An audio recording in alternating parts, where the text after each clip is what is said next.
Britain की नई प्रधानमंत्री लिज ट्रस की बोहनी इतनी खराब होगी अंदाजा नहीं था। महामारी की मार से ब्रिटेन की अर्थव्यवस्था घिसट रही थी।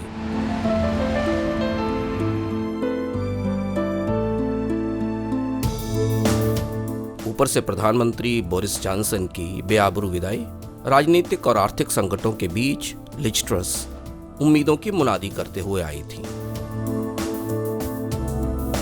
उन्होंने पूर्व वित्त मंत्री ऋषि सुनक को हराया था, जिन्होंने कोविड के दौरान ब्रिटेन की अर्थव्यवस्था को कम से कम डूबने तो नहीं दिया था। लिज ट्रस और उनके वित्त मंत्री कवासी क्वार्टेंग ने 23 सितंबर को ब्रिटेन के लिए एक नया ग्रोथ प्लान घोषित किया। ब्रिटेन में अमीरों पर लगने वाले इनकम टैक्स के सबसे ऊंचे स्तर यानी 45% का स्लैब खत्म कर दिया गया। अब महंगाई और बेकारी के बीच कौन सी सरकार भला ऐसा करेगी?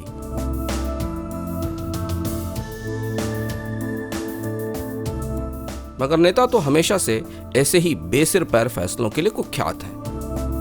प्रॉपर्टी खरीदने पर टैक्स घटा दिया गया,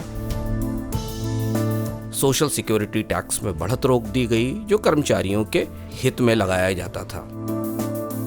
इन सब के बदले ब्रिटेन की सरकार ने भारी राजकोषीय घाटे को झेलने का ऐलान किया, यानी तैयारी थी बाजार से नया कर्ज लेने की।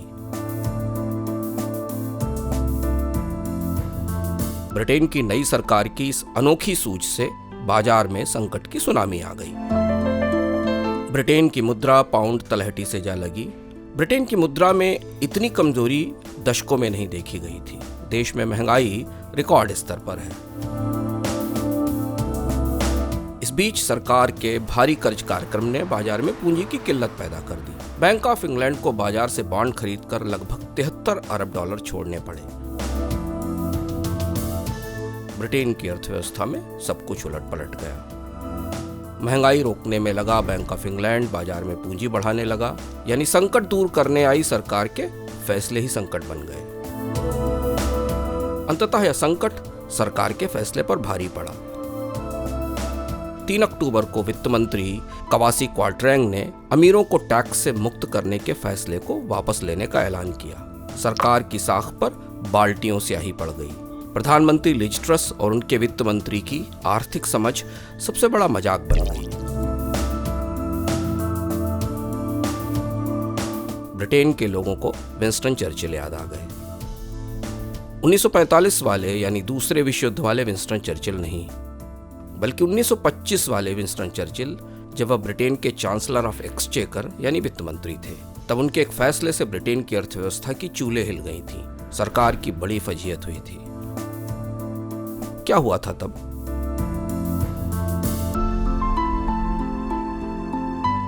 पलटते हैं इतिहास के पन्ने, खनक उठते हैं किस्सों के सिक्के।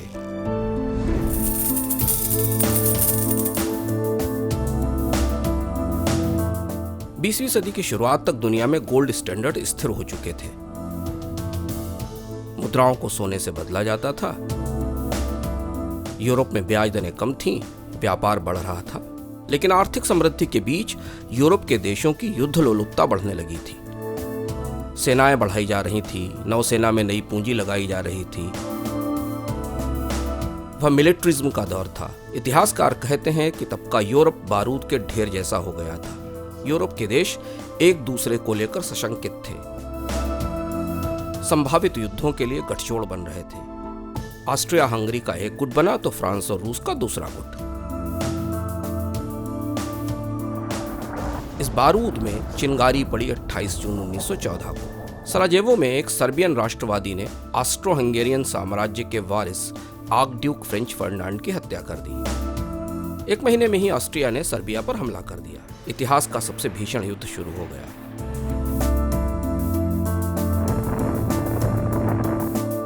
ऑस्ट्रिया सर्बिया के इस युद्ध में रूस और फ्रांस की भागीदारी रोकने के लिए जर्मनी आगे आया। फ्रांस और रूस ने जर्मन चेतावनी नहीं सुनी।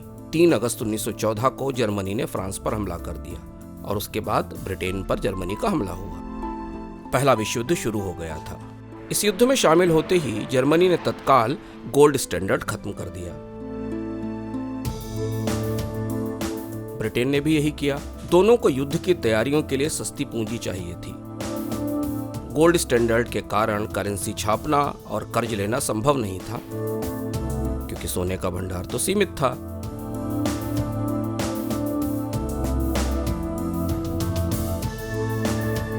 वर्साई संधि के तहत यूरोप में मित्र देशों ने जर्मनी की गोल्ड सप्लाईज रोक दी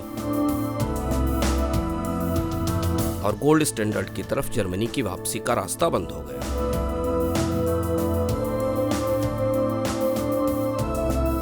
1920 के दशक में विंस्टन चर्चिल राजनीतिक वनवास भोग रहे थे। डुंडी सीट का चुनाव हारकर वह संसद से बाहर हो गए थे। 1924 में कॉन्स्टिट्यूशनलिस्ट की टिकट पर एपिंग डिवीजन से चर्चिल ने दोबारा चुनाव जीता और वे कंजर्वेटिव पार्टी के साथ हो लिए। प्रधानमंत्री स्टेनले बाल्डविन ने उन्हें वित्त मंत्री बना दिया। चर्चिल के जीवनीकार क्लाइव पोंटिंग लिखते हैं कि चर्चिल को वित्तीय मामलों का कुछ खास तजुर्बा नहीं था। वह आत्मविश्वास और पारंपरिक जानकारी के आधार पर निर्णय करते थे।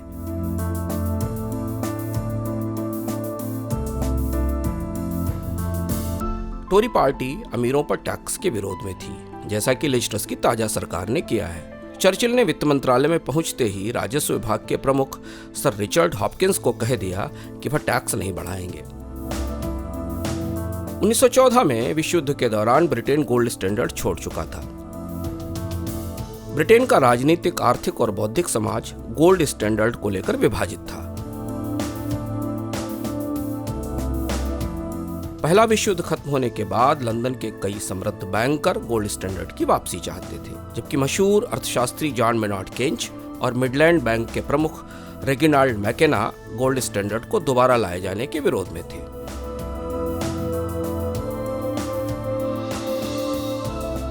जॉन मेनार्ड केंच ने कहा था कि गोल्ड स्टैंडर्ड की वापसी से संकट आएगा, महंगाई बढ़ेगी, बेरोजगारी में बढ़ोतरी होगी। बेहतर होगा कि कीमतें कम रखी जाएं, वेतन मजदूरी की बढ़त को स्थिर रखा जाए और पाउंड में कुछ समय तक उतार चढ़ाव होने दिया जाए। कई प्रमुख उद्योग संगठन भी गोल्ड स्टैंडर्ड की वापसी के विरोध में थे, लेकिन चर्चिल की विरोधी लेबर पार्टी की सरकार में वित्त मंत्री रहे फिलिप स्नोडेन चाहते थे कि गोल्ड स्टैंडर्ड वापस आए। 17 मार्च 1925 को विंस्टन चर्चिल ने एक रात्रि भोज का आयोजन किया, जिसमें गोल्ड स्टैंडर्ड के समर्थक और विरोधी मौजूद थे। इस डिनर में गोल्ड स्टैंडर्ड को लेकर कोई सहमति नहीं बनी। विरोध और आशंकाएं ज्यादा थीं, मगर चर्चिल सुर्खियों में रहने के शौकीन थे। 28 अप्रैल 1925 को हाउस ऑफ कॉमन्स में उन्होंने गोल्ड स्टैंडर्ड की वापसी का ऐलान कर दिया। सोने की कीमत तय की गई $4.86। प्रथम विश्व युद्ध से पहले सोने की यही कीमत थी। इस फैसले के बाद ब्रिटेन के बाजारों में भूचाल आ गया। 5 साल के भीतर ही यह फैसला भारी पड़ने लगा। कंपनियों को अपने उत्पादों की कीमतें कम करनी पड़ी, निर्यात टूटने लगा। 1931 आने तक मजदूरी की दरें भी गिरने लगी थी। ब्रिटेन में बेरोजगारी पहले से ऊंचाई पर थी। ब्रिटेन की सरकार का बजट बेहाथ हो गया, कर्मचारियों की तनख्वाहें कटी, बेरोजगारी भत्तों में कटौती होने लगी। पूरे देश में विरोध प्रदर्शन शुरू हो गए। टोरी सरकार पर वॉल स्ट्रीट यानी अमीरों की सरकार होने का आरोप लगा। गोल्ड स्टैंडर्ड की वापसी के बाद लोग पाउंड देकर सोना और डॉलर जुटा रहे थे। ब्रिटेन का स्वर्ण भंडार चुकने लगा था। अमेरिकी डॉलर भी कम पड़ने लगे थे। जॉन मेनार्ड केंच ने जिस संकट की भविष्यवाणी की थी वह आ चुका था। इस बीच 15 सितंबर 1931 को इनवरगॉर्डन के बंदरगाह पर रॉयल नेवी के नाविकों ने बगावत कर दी। वजह थी वेतन में कटौती। इसके विरोध में नाविकों ने युद्धपोत HMS वैलियंट को समुद्र में ले जाने से मना कर दिया। ब्रिटेन के बाजार पर इस बगावत का बुरा असर पड़ा। ब्रिटिश मुद्रा यानी पाउंड बुरी तरह टूटने लगी। बगावत के अगले दिन 16 सितंबर को बैंक ऑफ इंग्लैंड को अपनी मुद्रा बचाने के लिए बाजार में 50 लाख पाउंड गंवाने पड़े। अगले 2 दिनों में मुद्रा बाजार बैंक ऑफ इंग्लैंड के करीब 2 करोड़ पाउंड निकल गया। बैंक ऑफ इंग्लैंड के गवर्नर ने सरकार को बताया कि अपना सोना बचा है और न अमेरिकी डॉलर। गोल्ड स्टैंडर्ड का खेल खत्म होने लगा है।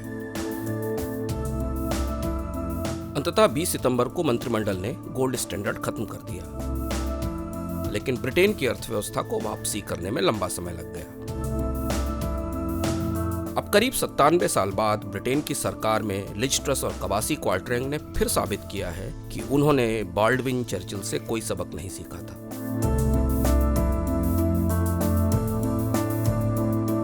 यह था किस्सों का ताजा सिक्का।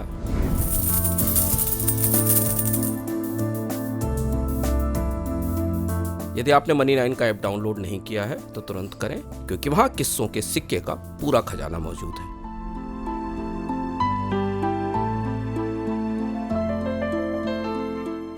देखते रहिए मनी 9, समझ है तो सहज है।